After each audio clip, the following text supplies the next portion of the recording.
Seguimos adelante, este es el plan en Canal 11 de Punta del Este, desde Agencia Asertiva, recibiendo ahora con mucho gusto a Gustavo Laborde, antropólogo y periodista. Gustavo, ¿qué tal? ¿Qué tal? Mucho gusto, gracias por invitarme. ¿En ese orden está bien? Sí, yo ya no me dedico más al periodismo, pero fui 20 años periodista. Casi nada, así que, casi nada, trabajé casi nada. En casi todos los medios escritos. Así que... Hay gente que estudia antropología todavía, imagino. Sí, claro. Sí. Porque de pronto son esas profesiones que están como, digamos, al margen, no se habla mucho de eso, y sin embargo hacen al conocimiento de nuestra identidad en gran medida. Sí, por supuesto. Obviamente, lo que pasa es cuando yo digo que soy antropólogo, ¿no? Mucha gente me dice, ¿qué haces en Uruguay? Claro. ¿No? Son esas... yo empecé a estudiar letras, después me cambié a antropología. Yo ya trabajaba en periodismo porque empecé muy joven. Entonces, no fue algo que estudiara como para después desarrollarme profesionalmente. Se me dio que me pude desarrollar profesionalmente. Lo hice porque me gustaba y creo que es lo que le pasa a la gente que estudia este tipo de disciplinas que no tienen una inserción laboral tan inmediata o tan obvia. ¿Y qué es ser antropólogo en el Uruguay de este tiempo? Y los antropólogos, bueno, nos interesan de diferentes temas. La antropología, por definición, es el estudio de la cultura humana, ¿no? Entonces, y bueno, en Uruguay la antropología y la arqueología son la misma carrera, lo único que al final se dividen ahí, hay una bifurcación ahí importante. Entonces, bueno, los antropólogos sociales, yo soy un antropólogo social, trabajamos con personas vivas, digamos, claro. Y los arqueólogos con restos materiales. Y cuando tomaste esa decisión, o sea, ¿te encontraste ante una disyuntiva en esa bifurcación o no? No, siempre tuve claro que iba a ser antropología social. Bien, esa antropología social te ha llevado a un camino con mucho acento en lo culinario. Y de pronto corresponde preguntarte si eso fue también un acto voluntario, es decir, yo creo que gran parte de la antropología, de la cultura, de la identidad de un país pasa por aquí, o fue surgiendo espontáneamente. No, eso sí que fue como azaroso. Después, claro, incluso yo siempre hago la misma broma que si aquel joven que estudiaba letras, ¿no? Que quería la literatura, hubiera sabido que su primer libro iba a ser sobre un asunto tan pedestre como el asado, se hubiera amargado mucho. Pero yo me topé con en un momento estaba preparando un curso, una materia teórica, y me topé con Jack Goody, que es un antropólogo que falleció hace unos años, inglés, que tiene un clásico de la antropología de la alimentación, que es Cocina, Cuisine y Clase, se llama. Y cuando lo leí quedé maravillado, dije, me interesa, quiero hacer esto. Y después fui, bueno, también a partir de los años 90 se empieza a abrir el campo de la antropología de la alimentación en muchas academias del mundo, en Europa, en Estados Unidos. En buena medida gracias a un antropólogo indio que es Arjuna Padurai, que es como la piedra fundamental de los que trabajamos en esto que yo trabajo, porque él hace un estudio de los recetarios de la India y cómo los recetarios de la India fueron un factor clave para la construcción de la identidad de la India, ¿no? Es un país postcolonial, claro, ¿no? Que digamos, hasta el siglo XX fue colonia inglesa. Entonces, los recetarios jugaron un papel clave ahí. Lo que denota claramente que detrás de una receta, detrás del arte, del acto de cocinar, hay una reivindicación cultural. Me pregunto si lo planteas en esos términos cuando aterrizamos a nuestra realidad, porque te habrás topado mil veces con el comentario, nosotros no tenemos, ¿cuál es nuestra identidad? ¿Cuál es nuestro plato típico? ¿Qué es lo que somos nosotros culinariamente que nos hace distintos, por ejemplo? Es que fue un poco esa pregunta que me haces la que disparó este trabajo. Yo había hecho un trabajo sobre el asado, ¿no? Y después un muy importante escritor de Uruguay, me lo encuentro en una presentación de un libro y me dice, ¿qué estás haciendo? ¿Querés nombrarlo? Podés, ¿eh? Carlos María Domínguez, que es argentino, ¿no? Claro, exacto. Entonces, le digo, no, quiero trabajar sobre la cocina uruguaya. Y me dice, ¿existe la cocina uruguaya? Claro, ¿no? claro. Entonces, él creo que algo de eso insinúa en un viaje que hace para escribir su libro por el norte, ¿no? Se dio cuenta que había mucho más identidad de pronto en el norte que en el sur. Bueno, ahí El norte y sobre todo la zona de frontera es muy rico el estudio de la alimentación. Tiene como más carácter. Hay un estudio de Luis Beares, que es lingüista, y él se dio cuenta que cuando les preguntaba a las personas, él hace estudios de dialectos del portuñol, ¿no? Le preguntaba a las personas sobre la comida, en un momento él se empezó a interesar por la comida, se dieron cuenta que le hablaban en portuñol porque era un tema doméstico del hogar, tan arraigado, pero que lo pensaban y lo enunciaban en portuñol, ¿no? Claro, para que tuviera sentido. Porque es la lengua del hogar, es lo que se habla dentro de la casa. Sí. No es porotada, es feijoada. Claro, ¿no? claro. Por ejemplo. Y en lugar de asado creo que avanzan sobre el churrasco. Sí, ¿no? bueno, en la literatura antigua, en el siglo XIX se decía churrasco, y hasta bien entrado el siglo XX se decía churrasco también, ¿no? Claro. Bueno, lo del asado, tu libro realmente me interesó porque uno de pronto va seducido por el título. Cuando somos uruguayos y nos gusta la carne, nos gusta el asado, vamos seducidos por el título, y después cuando empezás a transitar por las páginas te das cuenta que hay mucho más que una carne asada. Claro. No, y en este otro libro, lo que yo descubrí haciendo una revisión de recetarios y de otras fuentes literarias, para reconstruir un poco la alimentación de los siglos XVIII y XIX, que para 1890 el plato nacional era la carbonada con frutas. 1890, sí. Carbonada con frutas. Aparece en los recetarios, aparece en las crónicas de la época. Hay una crónica de la época en un libro que se llama Divagando, está firmado con el seudónimo Máximo Torres, que en un momento dice: y entonces llegó el gran plato nacional, la carbonada con sus frutas, ¿no? Mirá decirlo ahora eso. Claro, mucha gente no la ha probado, claro, no la conoce. No. Y también se servía en la mesa del presidente, en ocasiones en los banquetes. En ceremonias importantes oficiales del Estado, claro. Se servía la carbonada al oriental. Aparece, el plato oficial. Aparece en un banquete específicamente, dice, carbonada al oriental, está todo en francés, el menú del banquete, como era de estilo en la época, claro, ¿no? Claro. Y el gran plato nacional se consideraba la carbonada mucho antes que el asado. El asado tuvo un itinerario bastante tortuoso para ser considerado el plato nacional. Nosotros ahora capaz que tenemos como muy naturalizado que el gaucho es el ser nacional o uno de las figuras que encarna el ser nacional. Eso fue un trabajo difícil, porque mientras el gaucho histórico existía, no era considerado el ser nacional, todo lo contrario. Más bien todo lo contrario. Todo lo contrario. Casi enemigo de la patria a veces. Claro, totalmente.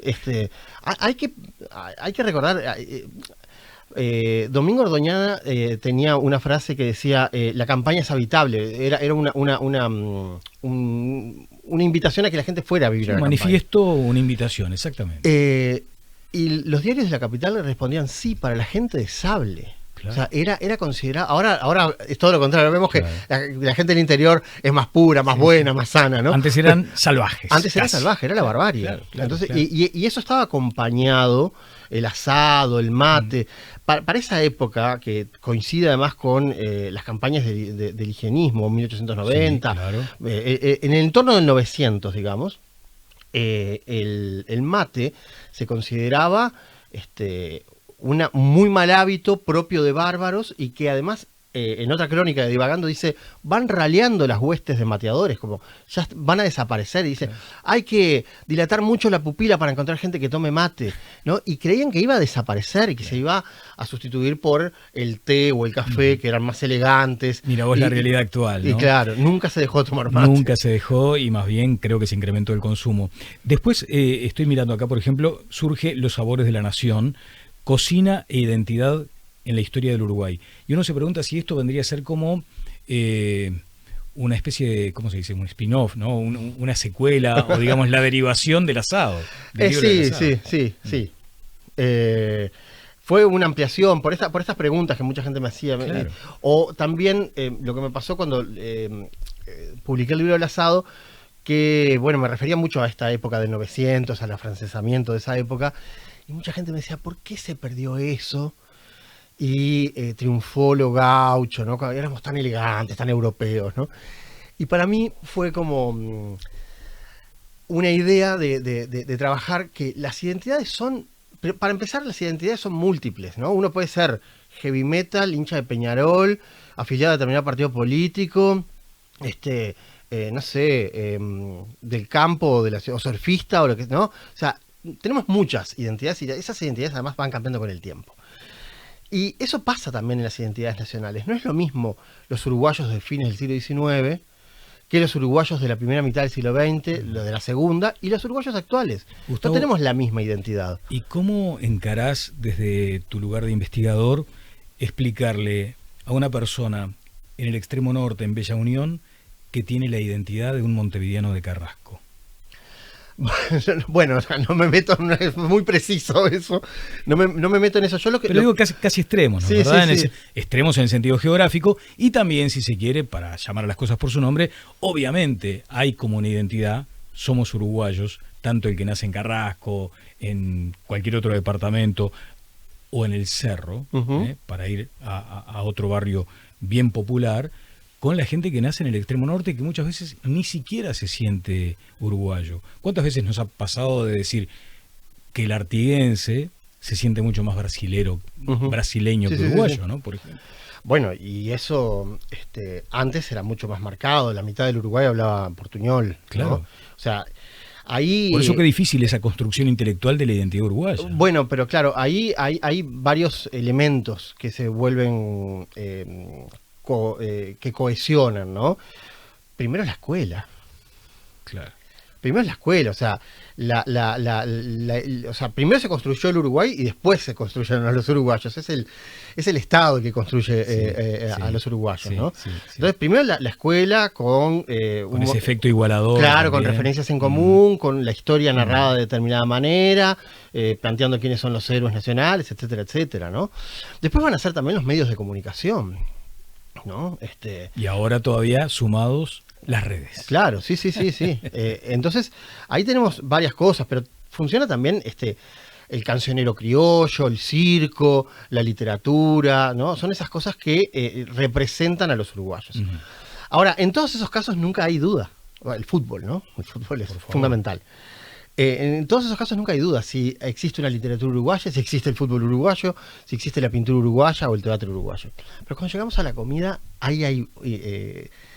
yo en un momento planteo que la identidad de los uruguayos se afirma en la negación de la identidad. No tenemos identidad. Y eso es un código en común, compartido, claro, ¿no? Mucha gente piensa que no tenemos. Bueno, eso es una manera de tener una identidad, ¿no?